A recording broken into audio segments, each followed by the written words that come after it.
कित्येक लढाया लढून, कित्येक बलिदाने देऊन, कित्येक लढाया लढून, कित्येक बलिदाने देऊन, त्यांची आहुती वाहून शेवटी हे स्वातंत्र्य आपल्याला मिळाले. स्वातंत्र्य या शब्दाचा अर्थ फक्त तीच व्यक्ती सांगू शकते ज्याने कधी पारतंत्र्य पाहिले असेल, गुलामगिरीत राहिला असेल. अरे स्वातंत्र्याचे मूल्य शब्दात सांगता येणार नाही, इतके मोठे. आपण सर्वजण तर खूपच नशीबवान आहोत की आपण स्वतंत्र भारतात जन्मलो. त्या बाकीच्या अडचणी, त्या पारतंत्र्य गुलामगिरीच्या बेड्या आपल्या हातात नाही पडल्या, याबद्दल आपण सर्वजण खूपच नशीबवान आहोत. मित्रांनो, भारत, इंडिया, हिंदुस्थान ही नावे फक्त तोंडावर जरी आली ना तरी रक्त सळसळायला लागतं. ही मान अभिमानाने उंचावते. जेव्हा तो तिरंगा आपल्या समोर फडकत असतो ना, तेव्हा देशातील, आपल्या मनातील, प्रत्येकाच्या मनातील ती देशभक्ती, तो आदर्श पाहण्यासारखाच असतो.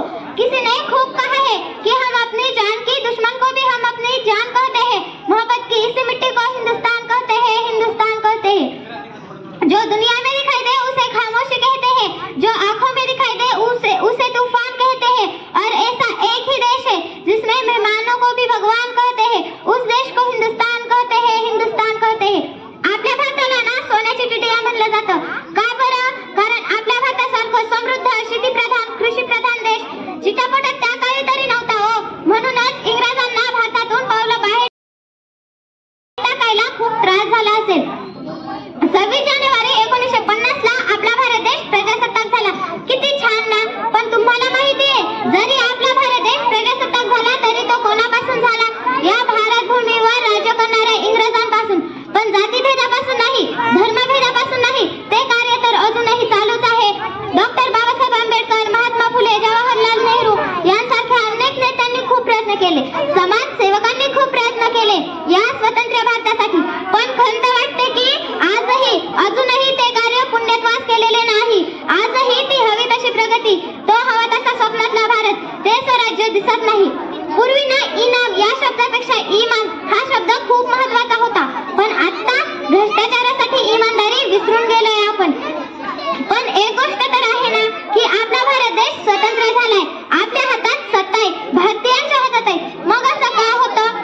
52 सेकंद राष्ट्रगीत म्हणल्याने कुणी राष्ट्रभक्त, राष्ट्रप्रेमी होता? नाही ना. कुणी 15 ऑगस्टला, 26 जानेवारीला वंदे मातरम म्हणल्याने कुणी राष्ट्रभक्त होता? राष्ट्रभक्त होता ते राष्ट्र उभारणीच्या भावनेने, राष्ट्रप्रेमी होता ते बंधुत्वाच्या भावनेने.